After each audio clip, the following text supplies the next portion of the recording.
what you're trying to do in analyst relations is arm them with what they need. And to do that requires often articulating who you're not for, which is uncomfortable. I think a lot of times we want to keep our addressable market as big as we possibly can. Certainly founders especially want to claim the whole market. Part of the analyst relations is helping everyone understand that the best way to serve ourselves is by being very clear on who we're for and who we're not, and walking into a briefing knowing that. That's how you come across with a clear strategy.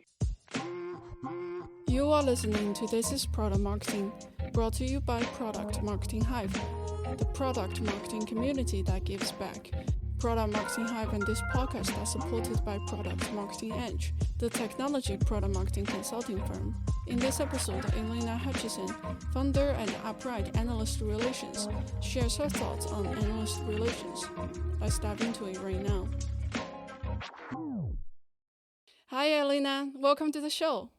Thank you so much for having me. I'm excited to be here. Great. Before we get started with today's topic, tell us a little bit about yourself. How did you get into product marketing? Yeah, so I guess the most important part of the story is that I spent 10 years at a company called Medallia. If you're not familiar with Medallia, it's a customer experience platform. I started as one of our first sales engineers. So it was right after we had taken our Series B. We were figuring out how to take a start at product market fit and explain it to this very upmarket enterprise audience. And Medallia started selling primarily into hospitality, but we were charged with figuring out how do we take that same product and make it apply to a whole bunch of other verticals. I was a market researcher by training, but a recruiter called me one day and said, hey, there's this job called sales engineering, which I did not know existed. And basically what you do is you can come and explain as a part of the sales cycle, all the best practices of how to build a good customer experience platform. And I was not sure I would be able to figure that out, but in the end I was. And so I spent several years as one of the first sales engineers, kind of figuring out how do we sell into these new markets. We got pretty successful at that. And then in 2016, I was leading a sales engineering team. So we had grown quite a bit. And I was also pregnant with my daughter, who is 7 now. And I needed to get off the road. Back in those days, we were, on planes selling and everything was happening in person. And at the same time, Medallia was about to be in a Forrester wave. The Forrester wave before that had been 5 years before. It had been really important in the company's growth and it was a big part of our sales motion. And I think everybody looked around and kind of said, who would be great at explaining to Forrester what's special about this product? And they arrived at the conclusion that a sales engineer was a perfect fit for that. And I'm really thankful that they did. I leapt into that project. It got me off the road. We did very well in that wave. We ended up as leaders. And then I never got rid of analyst relations again in I think 5 or 6 more years at Medallia. So I ended up running product marketing. It's a very natural jump to go from analyst relations into product marketing. Typically, it happens in the other direction, but obviously, doing analyst relations is a big part of product marketing, and it's the piece of it that I really love. But we needed to rebuild our product marketing team, so that happened under me. I kept running analyst relations. I also continued to run parts of the sales engineering org, primarily for new buyer personas that we were investing in. So where we were really still figuring out the messaging, figuring out the demo, figuring out what differentiation we wanted to emphasize, I ran that. And so when I left Medallia, I was the chief strategy officer. So I was running product marketing. We had a CMO. I did not report to the CMO. That CMO focused more on demand and brand and some of those other parts of marketing. But I owned product marketing, analyst relations, customer advocacy, all of those pieces, and then parts of sales engineering as well. So it was 10 years. It feels like it was 5 different companies while I was there. But certainly product marketing, whether it had that title or not, was a big part of every beat of what I was doing. And so I fell in love with this little niche of explaining what products do and really bringing that to life for the market, whether you're doing that one-to-one or one-to-many, something I'm really passionate about. That's great. Thank you for sharing your career journey with us. How does the impact of analyst relations program differ from, between the different stages of companies? Yeah, I think it's an interesting question. I think this is usually easier the more mature your market is, right? If you're in a mature market, and from an analyst relations perspective, what I mean is there's a wave, there's a magic quadrant. It's kind of like the category has shaped and someone is starting to cover it, or at least the category has shaped and someone might cover it someday. That's pretty knowable. And how to be strategic about that is pretty easy. It's pretty easy to identify who the analysts are who matter. You start to map to them, you start to spend time with them, you start to understand how they're thinking, you start to strategically influence how they're thinking. So you introduce your customers to them, you introduce data to them, you engage regularly in briefings and inquiries. And this is not a, hey, in 6 months, we want to be in this new magic quadrant effort. It doesn't work that way. These are multiple year engagements in some ways. And if you're not of a size and your market is not of a size that they want to cover it, there's often not an opportunity to get them to. You can try to make the case that they should, but ultimately these are commercial decisions that these big analyst firms are making. They write the waves and the magic quadrants that they know that their buyers are going to download, are going to ask questions about, they're going to sell essentially. And so you're working within that framework, right? You're making the case that this should exist. So more mature is more straightforward, right? When you don't have a very clear category, what I tend to do and what I advise my clients to do is look for the adjacent categories, right? Look for, first of all, the time to start engaging with analyst relations if you're earlier stage is, in my opinion, when you start to have solid replacement stories from whoever you're competing with. So if I am taking things away from a market that is being covered right now, or a vendor that is being covered right now, that's a really compelling story, because what I'm educating that analyst about is, hey, there's something's coming, right? Your market might be getting disrupted by this new thing, or we're a new player that you need to know about. And analysts want to be on the leading edge because they need to be educated so that they can be educating their clients appropriately. So once you start to see replacements of whatever vendors are already getting covered, or an adjacent market, or you're starting to get into an adjacent market, whatever that story is, that's the time to submit a request to brief an analyst. And you don't have to pay for that. So, there's lots of things in analyst relations that you have to have a seat license for, and a paid relationship with these firms, but briefing them is not one of them. You can do that for free. So once you get to that moment, you can just submit a request through Forrester or Gartner's website and say, hey, there's an analyst that I'd like to brief. Here's the case for why I'd like to brief them. And you give just a little synopsis of, here's who we are, here's who we sell to. I thought they'd be interested because, to use an example, like, we've had 5 customers switch from Salesforce to us this quarter, and we thought that would be interesting to you, or whatever the category is, because you're trying to get their attention with that hook of, hey, like, we're playing in the market you're covering and you need to know about us. And if they take that briefing request, and then you do it, and they seem receptive, and it's a good conversation, that's a good sign that it might make sense to start paying to have a relationship with this firm, especially if you think that analyst might be either already writing some kind of evaluative research that you want to get into, or that you want to shape, or that you want to move in your direction. That's what I'm looking for. I'm looking for an analyst. I can see a straight line to, someday this person is going to be taking calls about me and my category. Ideally, already they're taking calls from my buyers. And if I can get in their head about, oh, actually, like, Elena's company is a great fit for this, then I am starting to have that influence and potentially even impact sales, impact revenue. So it's harder when you're smaller and your market is newer. It's not as clear. Sometimes I see companies just go really wide then, 100 analysts on a mailing list. Like, I don't think that gets you there. You still have to be incredibly strategic about who you're trying to influence and how. I would just do it through the lever of, when are we at the point where it really makes sense to brief someone, and who would that person be? Makes sense. Thank you for sharing. So being placed in the top right corner of the leader in an evaluation report is not easy. For example, like Magic Quadrant of the Gartner, Forest Waves, the IDC MarketScape. From your experience, what do these leader companies do that actually help them to land in that upright corner? Can you share some success stories with us? Yeah, I think it's first of all, there's no amount of execution that will take someone who's really tiny and doesn't have a great product and isn't huge in the market and turn them into a leader. Like, there's only so much that execution can do. I don't want to paint a picture that says, oh, if you just like invest in a great consultant, they will tell your story well enough that you will suddenly become a leader. Like, these reports do reflect the market, and they reflect a lot of things that you have no control over as a vendor. Conversations that analyst had all year round with potential buyers of your product that you don't know about, you didn't give them as a reference, right? And they're talking about you, but not with your knowledge and not provided by you. So there's only so much that you control. But the stuff that you control, I think you can make a big difference with. And those things are how you show up, right? Do we look cohesive, coherent? Are all of our documents, if with Forrester, there are character limits. Do we follow them? And not only do we follow them, but do we do a really good job presenting data, presenting real differentiation, taking the marketing speak out, all of those kinds of things make you look like you've shown up well, like you know who you are. And then do we carry through the messages that we put in our questionnaire in our briefing? Or are we saying one thing in our questionnaire and then showing up and saying something kind of different in our briefing? And are those things also reflected on our website? Analysts can see through when you show up in a certain way just for the 6 weeks of the Magic Quadrant or the wave, but that's not really who you are in the world.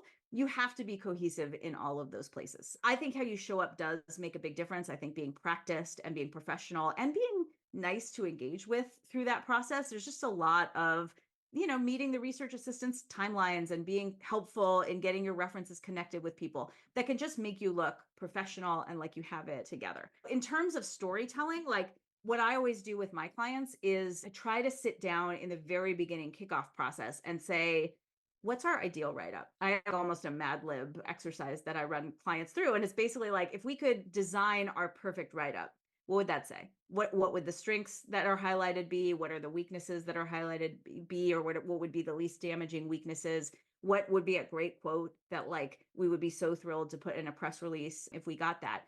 And then every time we're turning in a document or we're looking at a questionnaire or we're looking at our briefing, I'm looking back at that to say, did we convey the write-up that we want with this? And if we didn't, then we need to go back and make sure that the write-up we are targeting is really strongly coming through in all of those briefing materials. I think the leaders do that really well, and they have the fundamentals. So not everybody can fit into the criteria of being a leader on the evaluation report. So how should companies interpret their placement on the, like, say, Magic Quadrant and respond to that? Yeah, these are kind of my favorites because like becoming a leader is a very clear, just like we're trying to get as many points on as many criteria as possible. And that's the strategy. When you're not aiming for leader, you can still participate in a wave or a Magic Quadrant and get a lot out of it, but you have to have that write-up in mind, right? And so a great write-up might be, this company isn't for everybody, but if you are ideal customer, you should absolutely take a look at them because they're going to be amazing for you. You can have a leader position with a write-up like that if the criteria and the weights are right. And so you really got to bring your A game in terms of influencing that criteria, in terms of holding that analyst accountable to make sure the criteria can be fair to a vendor like that, because not all of them are thoughtful about that.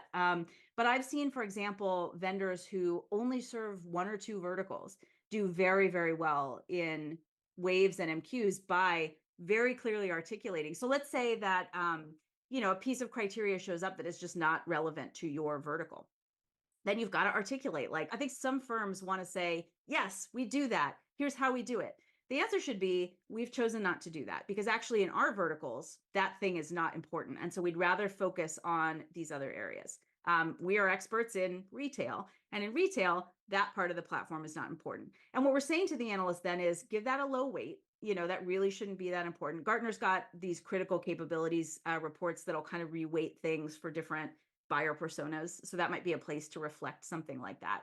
But you're really trying to resist the temptation to fall into we're great at everything and for everyone, which a lot of founders and marketers like want to fall into, especially when we're targeting something like this. You need to be crystal clear on who we are and are not for. Every bit of our strategy and what we've done and how we present ourselves should just like ooze that choice. Because then the write-up will say, this vendor is great for this, which is exactly what we want. That's the only people we sell to. So if somebody in a different vertical sees it and thinks, oh, they're not for me, I think a lot of marketers might find that painful because it's one less lead. But actually, from a seller perspective, it's not likely to convert, right? So that's exactly what we want. We want this piece to attract ideal customers and not just anybody.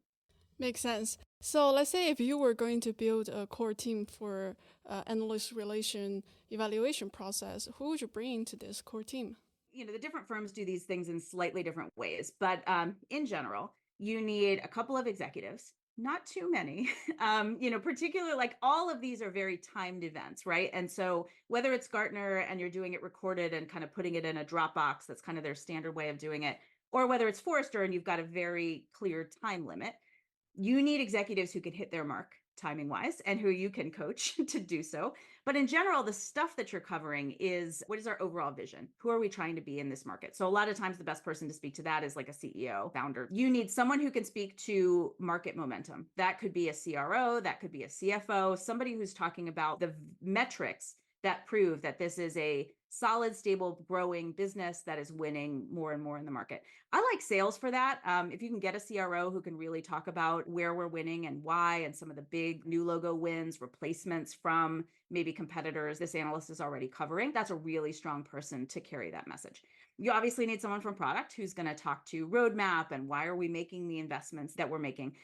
With Gartner, there's a couple other things you need because they assess like your go-to-market plan. So it might make sense for your CMO to be there as well. And then for me, I always like to have a sales engineer to do the actual demo. I've seen product folks do it. Some of them are great. If you have a product person who is commercially minded and spending time with customers, that can be fine. But sales engineers are a couple of things. Number one, they're used to performing and hitting a mark, putting on a good show, which this needs to be to stand out.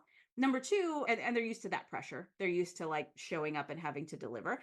And they have that added credibility of being in front of customers all the time. So it's very natural for them to tell customer stories. And with all of them, you have to be very careful. They're not talking over each other. I always want to do a dry run with everybody to make sure that we're hitting our times correctly. Again, with Gartner, it's a little bit different because these are recorded. So you can kind of edit them after the fact. But the game you're playing is an information density game. And so you're trying to get as much information packed into that time period and also your questionnaire as you possibly can.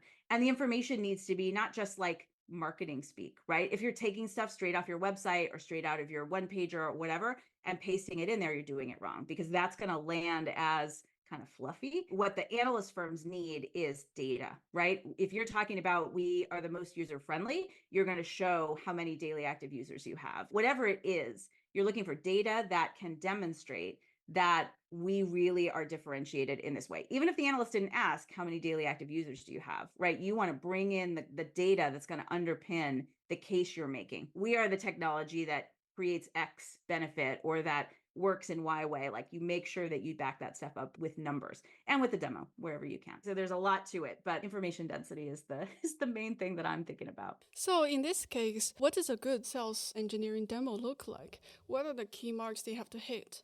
Well, I think it varies analyst by analyst. What I will say is it's different than a regular sales demo. And I think all of these materials are a little bit different than what we would bring to a sales cycle, right? In a normal sales engineering demo, I've done discovery. So I've talked to this customer, I know what they need, and I can personalize every bit of my talk track to them. I don't get any of that with an analyst. I also don't get any feedback typically, which is very hard for us who come from sales. I think having your folks prepared that this is a little bit different. And I'm seeing more and more often the analyst firms giving very prescriptive demo requirements, right? I want to see use case X, use case Y, use case Z in this way. And my advice is to follow those as closely as you can without stepping on the story you want to tell. Like if an analyst wants you to do it in a certain order, and telling it in a different order you believe is really going to bring it to life in a better way.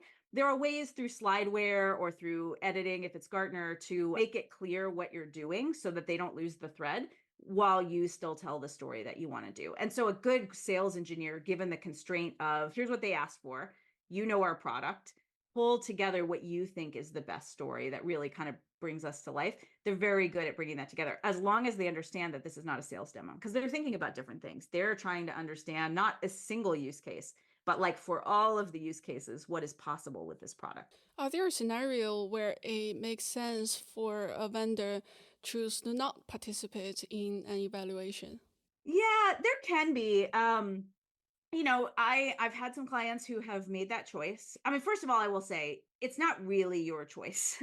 It's your choice whether to participate or not. It is not your choice whether or not to be covered. So all the analyst firms reserve the right to cover a vendor of note, a vendor they are getting inquiries about, a vendor of a certain size, whether or not you want them to. If you think that's going to happen, if you think you're going to be in there regardless, it's hard for me to think of a time when it would not benefit you to be part of that process. That gets you the ability to correct factual errors, to present your side. You almost always will get significantly higher points on whatever the strategy axis is, because that information is just not public. So if you're being covered, if you are a real vendor in this category, the way you would define it and the way the analyst is defining it, I think it almost always behooves you to participate, because when you're in that gray dot situation, you just lose a lot of the tools that you might have had to influence it. Now, if I would always take this question directly to sales. Hey, sales, this analyst is asking to put us in a wave or a magic quadrant. We don't think we're going to do very well. What is a better outcome for you? Explaining that we did not participate, or explaining that we're a niche performer or a contender or whatever the like kind of low category? Like, what do you guys want us to do? How are you better served?